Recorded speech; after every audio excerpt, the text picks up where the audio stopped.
আমার নবী দেখতে কেমন ছিলেন জানতে মনে চায় না? চাঁদের চেয়ে সুন্দর ছিলেন, ঠিক কি না? চাঁদের চেয়ে সুন্দর তুমি নবী আমার কামলিওয়ালা, চাঁদের চেয়ে সুন্দর তুমি নবী আমার কামলিওয়ালা, দু জাহানের বাদশাহ তুমি প্যারা নবী সাল্লে আলা, দু জাহানের বাদশাহ তুমি প্যারা নবী সাল্লে আলা, চাঁদের চেয়ে সুন্দর তুমি নবী আমার কামলিওয়ালা, ঠিক কি না? আমরা হাদিসের আলোকে দেখার চেষ্টা করবো আসলে তিনি কতটা সুন্দর ছিলেন। কষ্ট হয়ে যাচ্ছে না তো? আলোচনা কঠিন মনে হচ্ছে? তাহলে প্রথমে শুনবো ফিজিক্যাল ক্যারেক্টারিস্টিক্স, তারপরে শুনবো বিহেভিয়ারিয়াল ক্যারেক্টারিস্টিক্স, এন্ড ফাইনালি আমরা শুনবো ইন্টেলেকচুয়াল ক্যারেক্টারিস্টিক্স। প্রথমে শুনবো দেখতে কেমন, তারপরে শুনবো আচরণ কেমন, এরপরে শুনবো বুদ্ধি কেমন। পড়েন ইনশাআল্লাহ। ইনশাআল্লাহ। শুনতে রাজি আছেন তো? প্রথম পয়েন্টে আমরা শুনবো আমার নবী দেখতে কেমন ছিলেন। বিশ্বনবী ঈসা ইসলাম দেখতে অনেক সুঠাম একজন মানুষ ছিলেন, শক্তিশালী একজন পুরুষ ছিলেন, অসাধারণ একজন পার্সোনালিটি ছিলেন, ঠিক কি না? উনি এত শক্তিশালী ছিলেন, বিশ্বনবী বলতেন আমার ডান হাতের ভেতরে আল্লাহ জান্নাতের 40 জনের শক্তি ঢুকিয়ে দিয়েছে। উনি মক্কার সবচেয়ে বড় কুস্তিগির রুকানাকে ধরে মাটিতে 3 বার আছাড় মেরেছে। শক্তি বেশি না কম? সুবহানাল্লাহ পড়বেন না? বিশ্বনবীর এই বুকটা ছিল উঁচু, পেটটা ছিল চাপা, 6 প্যাক। কয় প্যাক? আপনাকে কয় প্যাক? আমার কয় প্যাক? বিশ্বনবীর 6 প্যাক। তবে শেষকালে একটু গায়ে গোশত বেড়ে গিয়েছিল, কিন্তু ইয়াং অবস্থায় 6 প্যাক।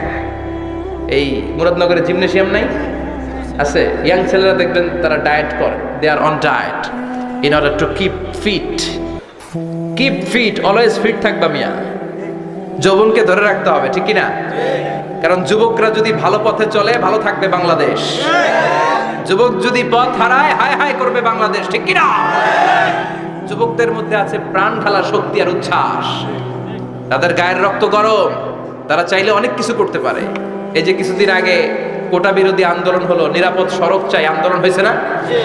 আমি অবাক হয়েছে, আমি মালয়েশিয়াতে ছিলাম, ছোট্ট ছোট্ট ছেলে মেয়েরা কেমন করে রাস্তায় চলতে হয় দুঃখজনক হলেও সত্যি আমাদের পুলিশ পোশাকি বাহিনী করে দেখাইতে পারে নাই। ছোট্ট ছোট্ট শিশুরা আমাদেরকে লজ্জিত করেছে, চিৎকার করে বলেন ঠিক কিনা? কিন্তু এত সুন্দর ইনিশিয়েটিভ নেয়ার পরে আমাদের পক্ষ থেকে যে আচরণ পাওয়ার কথা ছিল এটা তারা পায় নাই। কথা বলেন। কিছুদিন আগে নোয়াখালী বিজ্ঞান ও প্রযুক্তি বিশ্ববিদ্যালয়ে আমি দেখে অবাক, সেখানকার যুবকরা ইনিশিয়েটিভ নিয়েছে যে হাজার হাজার ছেলে মেয়েরা ভর্তি পরীক্ষা দিতে আসবে, এদেরকে আমরা ফ্রিতে খাওয়াবো, ফ্রিতে থাকতে দেব। নোয়াখালী করে গালি দিয়েন না, আগে আগের মতো করে দেখা। অসাধারণ কাজ করেছে, গোটা বিশ্ব দেখেছে, ঠিক কিনা? কুমিল্লার সন্তানরাও পারে, চট্টগ্রামের ছেলেরাও পারে, বরিশালের ছেলেরাও পারে। যুবকদেরকে শুধু এক হতে দেয়া দরকার।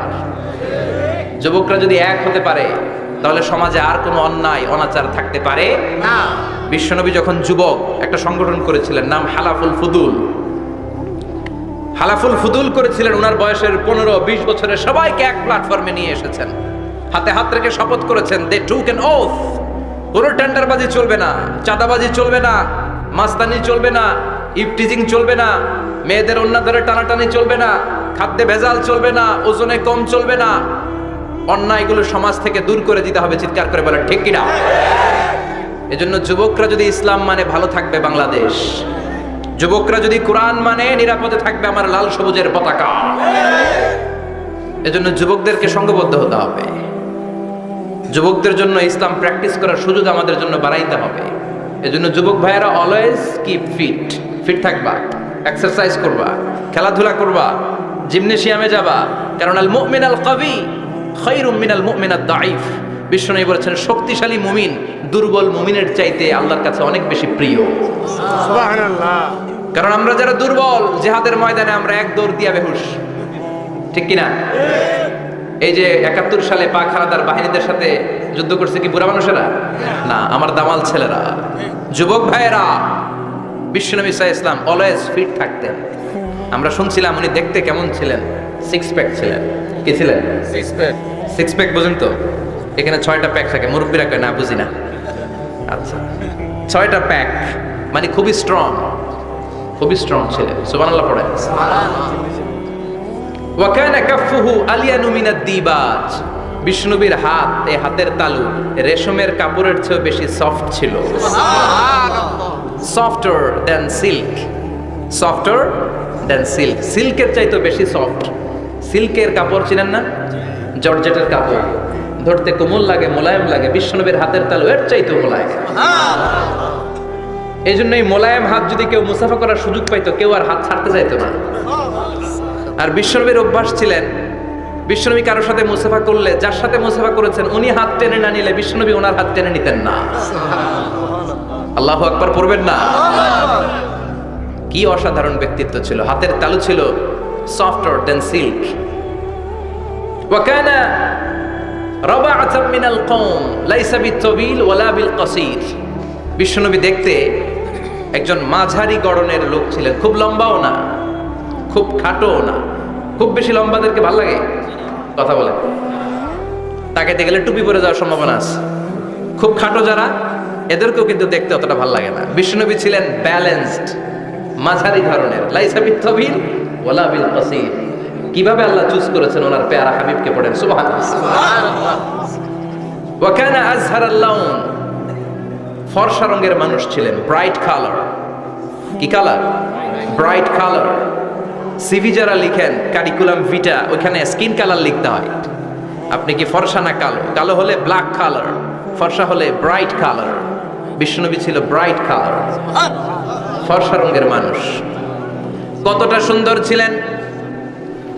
অনেকে বলে সাইয়েদনা ইউসুফ আলাইহিস সালাম বেশি সুন্দর না। না, বিশ্বনবী সাইয়েদনা ইউসুফ আলাইহিস সালামের চেয়ে অনেক গুণ বেশি সুন্দর ছিলেন। বিশ্বনবী বলতেন আনা মালিহুন ওয়া আখি ইউসুফ সাবিহুন, আমি বিশ্বনবী মালিহ। আলেম যারা আছেন উত্তর দেন আরবিতে। মিলহুন মানে কি? লবণ। তার মানে মালিহ মানে লাবণ্যময়। বিশ্বনবী লাবণ্যময় সুন্দর ছিলেন, আর ইউসুফ আলাইহিস সালাম সাদা সুন্দর ছিলেন। এদিকে লাবণ্যময়, এদিকে সাদা, কোনটা ভালো লাগবে? কথা কন। তার মানে বিশ্বনবীর গায়ের স্কিন ছিল ব্রাইট কালার, ফর্সা রঙের মানুষ ছিলেন, মাঝারি সাইজের মানুষ ছিলেন, সিক্স প্যাকের মানুষ ছিলেন। ওয়া কুবিদা ওয়া লাইসা ফি রাসিহি ওয়া লিহিয়াতিহি 20 শা'রা বাইদা, ইন্তেকালের আগে দাড়ি আর চুল মিলে 20টা দাড়ি চুলের বেশি পাকে নাই। সুবহানাল্লাহ পড়বেন না? দাড়ি আর চুল মিলে মোট পাক ছিল কয়টা? অনেকে বলে হুজুর স্বপ্নের ব্যাখ্যা দেন। কি স্বপ্ন দেখেছেন? তিনি বললেন আমি স্বপ্নে দেখেছি একজন লোক আল্লাহ রাসূলের কবর থেকে উঠে এসেছে। তাই নাকি? উনি জানতে চাচ্ছে যে এটা আল্লাহ রাসূল কিনা। আমি বললাম চেহারা কেমন দেখেছেন? বলে হুজুর আমি দেখলাম ধবধবে সাদা দাড়ি, ধবধবে সাদা চুল। তার মানে উনি কি আল্লাহ রাসূলকে দেখেছে? না, আল্লাহ রাসূলের ধবধবে সাদা চুল ছিল না, ধবধবে সাদা দাড়ি ছিল না। ইন্তেকালের আগে দাড়ি আর চুল মিলে পাকছিল কয়টা? কোম্পানিগঞ্জের ভাইয়েরা মনে থাকবে? দাড়ি আর চুল মিলে পেকেছিল কয়টা? কেমন করে পাকবে? উনি তো জাইতুনের তেল মালিশ করতেন। সুবহানাল্লাহ। এজন্য আল্লাহ কসম করে বললেন ওয়াত-তিনি ওয়াজ-জাইতুনি ওয়া তুরি সিনিন ওয়া হাদাল বালাদিল আমিন। তিন ফলের কসম, জাইতুনের কসম, এই তিন জাইতুন যারা খাবে তাদের দাড়ি চুল সহজে পাকবে না। জাইতুন চিনেন? Olive oil. জলপাই আছে না, আরব দেশের জলপাইকে বলে জাইতুন। তামবুতু বিদ্দিহিনি ওয়া সিবগিল লিল আকিলিন। এটার অনেক কাজ। এটা খাওয়া যায়, মালিশ করা যায়, আবার এই জাইতুনের ডাল ভেঙে মেসওয়াকও করা যায়। বলেন ঠিক কিনা? বিষ্ণু বলতেন নি'মা সিওয়াকিয়া জাইতুন, জাইতুনের ডালের মেসওয়াক কতই না চমৎকার মেসওয়াক। ফাইন্নাহা সিওয়াকি ওয়া সিওয়াকুল আমবিয়া মিন ক্বাবলি, কেননা জাইতুনের ডাল আমার মেসওয়াক, আর আমার আগে যত নবী দুনিয়া এসেছে সব নবীরা জাইতুনের ডাল দিয়ে মেসওয়াক করেছে। সুবহানাল্লাহ। এই জাইতুনের তেল আপনারা বাজারে পাবেন। অলিভ অয়েল বলে জিজ্ঞেস করলে দিয়ে দিবে। কি অয়েল? এটা দাড়িতে মাখলে দাড়ি পাকে না, দেরিতে পাকে। চামড়ায় লাগালে ম্যাসেজ করলে চামড়ার ভাঁজগুলো পড়বে না, আপনার স্কিন সুন্দর থাকবে। বিশ্বনবী এটা মাখতেন, এজন্য দাড়ি আর চুল তেমন একটা পাকে নাই। আওয়াজ করে পড়তে হবে আল্লাহু আকবার, আল্লাহু আকবার। তুলুশ শা'r ইলা শাহমাতাইল উযুন। এবার শুনি বিশ্বনবীর চুল কেমন ছিল। বিশ্বনবীর চুল মাঝে মাঝে এই কানের লতি বরাবর আসতো। ইলা শাহমাতাইল উযুন মানে বড় চুল রাখতেন। হেয়ার কাটটা ছিল লং হেয়ার কাট। মাঝে মাঝে কানের লতির মাঝামাঝি আর কখনো কখনো কাঁধ বরাবর ইলাল মান কি বাই, 3 সিস্টেমে রাখতেন। কানের মাঝ, কানের লতি, কাঁধ বরাবর। ইয়াংরা মহা খুশি যে বড় চুল রাখার দলিল পাইছে। সুন্নতের নিয়তে রাখতে হবে, একটা ভদ্র কাটিং হইতে হবে। আর ইউনিভার্সিটি আর স্কুলের স্টুডেন্ট হলে ইউনিভার্সিটির ড্রেস কোড, হেয়ার কাট মেনে চলতে হবে, ঠিক কি না?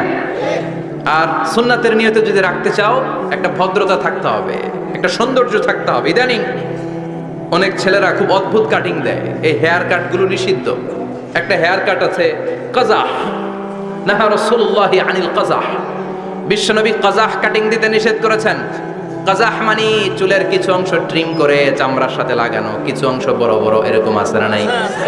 এটা ঘোড়া কাটিং, ঘোড়ার মাথায় এরকম লম্বা চুল আছে না নাই? কেউ যদি এখানে থেকে থাকো মাইন্ড করো না, নেক্সট ডে আর এই হেয়ার কাট নিবা না, ঠিক কি না? রাজি আছি তো? আমার যুবকরা পছন্দ করে বেশি, আমিও পছন্দ করি ওদেরকে খুব বেশি।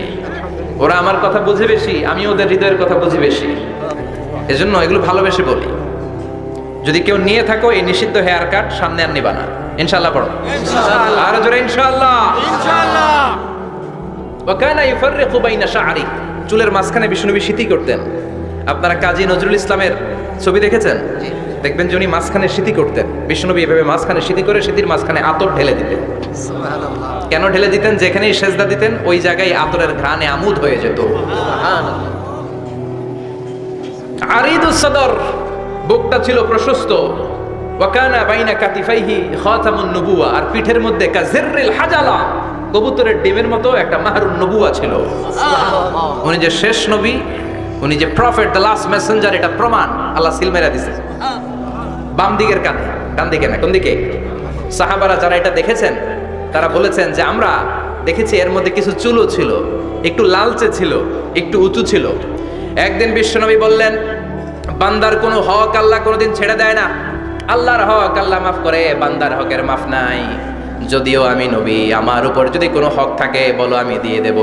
কোনো সাহাবী দাঁড়ায় না, এক সাহাবী দাঁড়িয়ে বললেন, নবী যুদ্ধের ময়দানে চাবুক চালানোর সময়, লাঠি চালানোর সময় এক কাফেরকে মারতে যেয়ে আপনার লাঠির বাড়ি আমার পিঠের মধ্যে পড়েছে।